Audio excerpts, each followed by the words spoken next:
안녕하세요 여러분. 4월 18일 목요일 아침이 밝았습니다. 오늘도 하루 한 말씀으로 주님과 동행하는 축복의 하루 함께 시작하시기 바랍니다. 오늘 우리에게 주신 하나님의 말씀은 아모스 9장, 아모스의 마지막 장이죠. 9절부터 15절까지의 말씀을 제가 봉독해 올리도록 하겠습니다.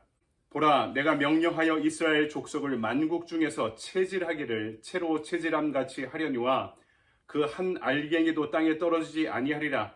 내 백성 중에서 말하기를 화가 우리에게 미치지 아니하며 이르지 아니하리라 하는 모든 죄인은 칼에 죽으리라. 그날에 내가 다윗의 무너진 장막을 일으키고 그것들의 틈을 막으며 그 허물어진 것을 일으켜서 옛적과 같이 세우고 그들이 에돔의 남은 자와 내 이름으로 일컫는 만국을 기업으로 얻게 하리라. 이 일을 행하시는 여호와의 말씀이니라. 여호와의 말씀이니라. 보라, 날이 이를지라. 그때 파종하는 자가 곡식 추수하는 자의 뒤를 이으며 포도를 밟는 자가 씨 뿌리는 자의 뒤를 이으며 산들은 단 포도주를 흘리며 작은 산들은 녹으리라. 내가 내 백성 이스라엘이 사로잡힌 것을 돌이키리니 그들이 황폐한 성읍을 건축하여 거주하며 포도원을 가꾸고 그 포도주를 마시며 과은들을 만들고 그 열매를 먹으리라. 내가 그들을 그들의 땅에 심으리니 그들이 내가 준 땅에서 다시 뽑히지 아니하리라. 내 하나님 여호와의 말씀이니라. 아멘. 주님의 말씀입니다. 주님께 감사드립니다. 오늘 아침에 우리에게 주신 말씀 가지고 내가 다윗의 장막을 일으키리라 라는 제목으로 말씀을 증거하도록 하겠습니다. 아모스 7장부터 9장까지는 5가지 환상이 등장하는데요. 오늘 9장 초반부는 그 5번째 마지막 환상을 우리에게 알려주고 있습니다. 그것은 안타깝게도 하나님의 성전이 무너지는 그런 환상이었습니다. 여로보암 2세 때 제사가 예배가 형식만 남고 하나님을 만나는 것이 없어지는 시대가 되었습니다. 오늘 우리의 시대도 마찬가지죠. 예배가 약화되고 있는 시대입니다. 예배 말고도 추구할 것이 많은 시대입니다. 우리의 신앙생활 말고도 할 것이 많죠. 먹고 싶은 것도 많고 가서 보고 싶은 것도 많고 그리고 하고 싶은 것도 많은 시대입니다. 예배가 힘을 잃어버린 시대에 하나님께서 성전이 무너지는 이 환상을 통해 말씀하시는 거죠. 그런 예배는 다 집어치라. 그러면서 오늘 아모스 마지막 장은 그 성전이, 제단이 무너지는 환상으로부터 시작하고 있는 것입니다. 이스라엘의 종교적인 위선과 경제적 차별로 인해, 불평등으로 인해 그들이 멸망하게 되었다. 아모스가 그동안 계속해서 이야기해 왔습니다. 이제 북왕국 이스라엘의 멸망을, 그 결말을 상징하는 하나의 환상으로 성전의 파괴를 보여주고 계신 것이죠. 그런데 그것이 끝이 아니었습니다. 한 곳에 하나님을 머무르게 만들던 성전이 무너지면서 이제 하나님이 공간을 초월하는 하나님이 되시는 것입니다. 성전이 깨지며 공간에 제한되어 있던 신앙이 이제 공간을 초월하는 신앙으로 확장되어 가기 시작합니다. 그러므로서 아모스는 마지막으로 이스라엘의 회복, 무너진 다윗의 장막의 회복을 알리는 하나님의 약속으로 그 결말을 맺고 있는 것이죠. 오늘 말씀은 썰물이 지나면 반드시 밀물이 온다는 사실을 알려주죠. 9절입니다. 보라, 내가 명령하여 이스라엘 족속을 만국 중에서 체질하기를 채로 체질함 같이 하려니와 그 한 알갱이도 땅에 떨어지지 아니하리라.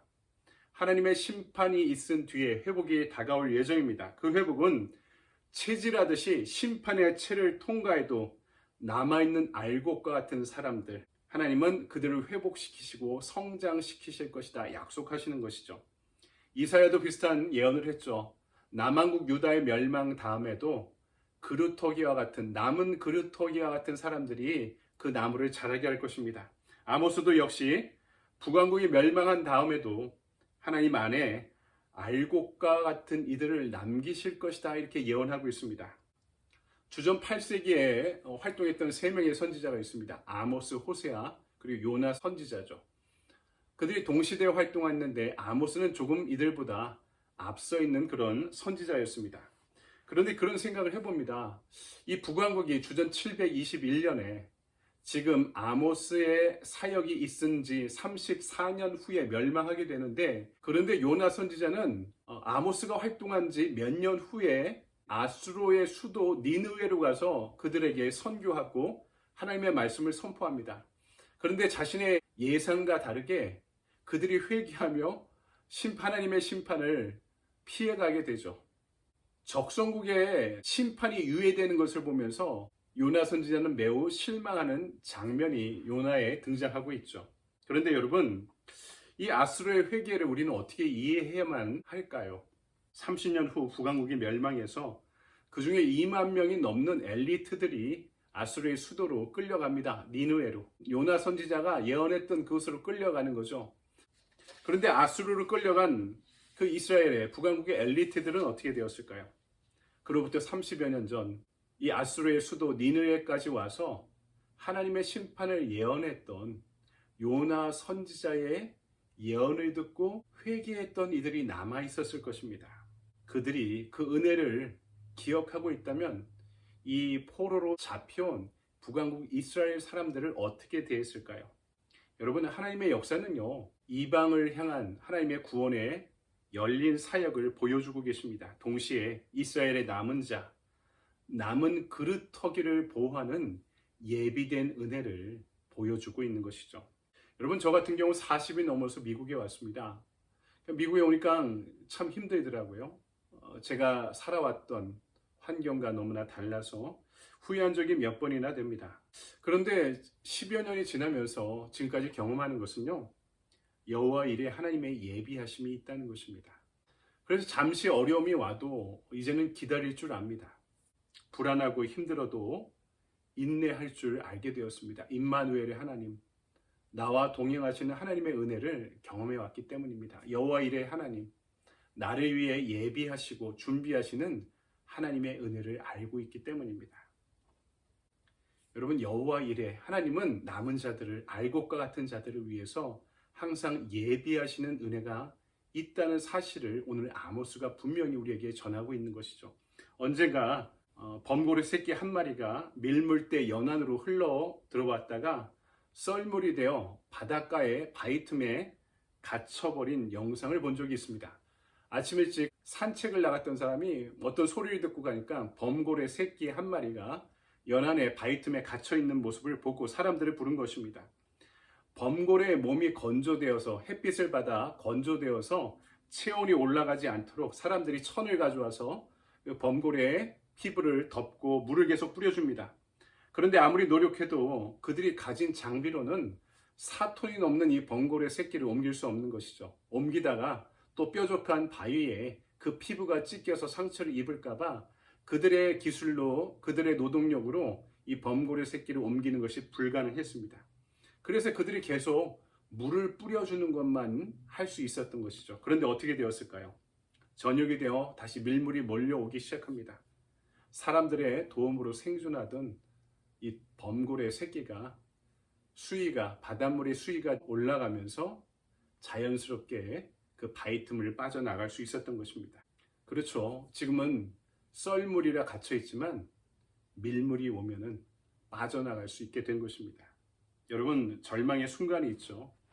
우리 인생도요, 이런 썰물 때가 있습니다. 그래서 모래톱에 갇혀버리기도 하고 뾰족한 바위 틈에 갇혀버리기도 해서 앞뒤 좌우로도 갈 수 없는 진퇴양난의 순간, 인생의 벼랑 끝에 쓴 순간을 반드시 경험하기 마련입니다. 하지만 기억하십시오. 하나님의 밀물은 다시 옵니다. 멸망한 이스라엘을 살리시는, 무너진 제단을 다시 세우시며 예배를 살리시는, 실패한 나의 인생을 다시 세우시는 하나님의 그 큰 은혜가 밀물처럼 우리에게 반드시 다가오게 될 줄 믿습니다. 두 번째, 무너진 장막을 세우시는 하나님의 은혜를 경험하라고 오늘 아모스는 마지막으로 우리에게 전하고 있습니다. 11절과 12절 말씀 볼까요?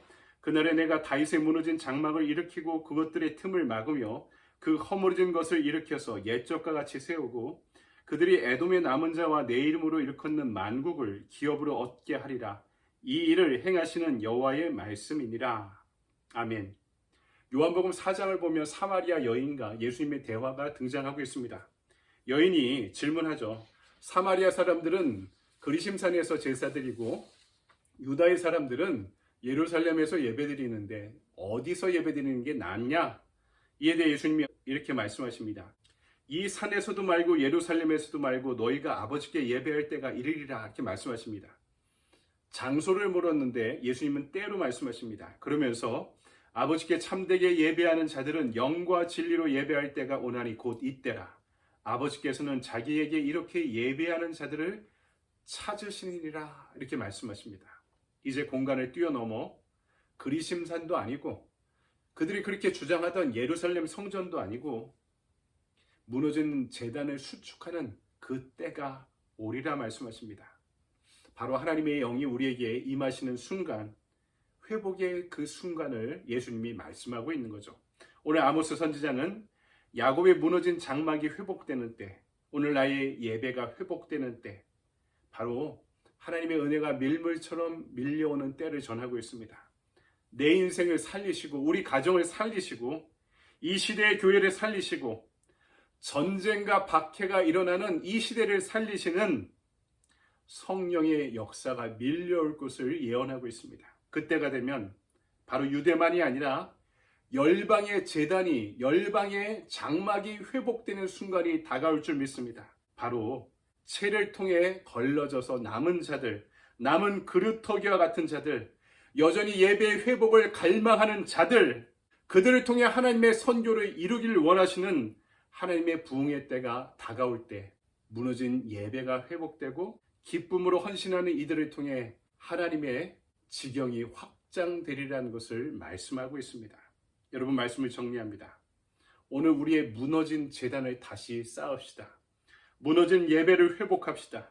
하나님의 영, 회복의 영, 선교의 영이 기름 부으심을 통해 우리의 제단이 회복되고 선교의 확장이 넓어지는 부흥의 때가 다가오게 될 줄 믿습니다. 바로 그 때가 지금 우리의 때가 되기를 기도하는 오늘 하루가 되기를 소망합니다. 아멘. 적용의 질문입니다. 오늘 하나님과 나의 관계에서 무너진 영역은 무엇입니까? 알고 하나에도 땅에 떨어뜨리지 않으실 하나님의 말씀을 믿으며 나는 그 영역의 회복을 위해 무엇을 하겠습니까? 여러분, 회복이 자동적으로 하나님의 강권하심에 따라 이루어지기도 하지만 하나님은 우리에게 은혜를 더하시는 하나님의 몫이 있다면 거기에 믿음으로 반응하고 나아가는 것은 우리의 몫이라는 것입니다. 여러분, 내가 회복을 바라면서 손 놓고 넋 놓고 있다는 것은 말이 되지 않습니다. 내 신앙이 성장하길 바라면서 아무것도 하지 않는 것도 말이 되지 않는 것이죠. 하나님의 은혜를 우리에게 허락하시면서 우리가 그 은혜에 합당한 믿음으로 순종하고 반응하기를 원하시는 것입니다. 오늘의 액션 플랜입니다. 하루 한 말씀을 통해 우리의 사적 예배의 영역을 회복하기. 주일의 공적 예배뿐만 아니라 하루하루 말씀으로 살아가며 주님과의 풍요로운 교제권 가운데 살아가는 것이 오늘 나의 사적 예배입니다. 이 말씀을 묵상하고 또 기도하고 순종하며 여러분 오늘 하루에 사적 예배가 회복되며 우리의 무너진 제단이 다시 한번 회복되어가는 하루가 되기를 바랍니다. 여러분 좋은 하루 보내십시오. 감사합니다.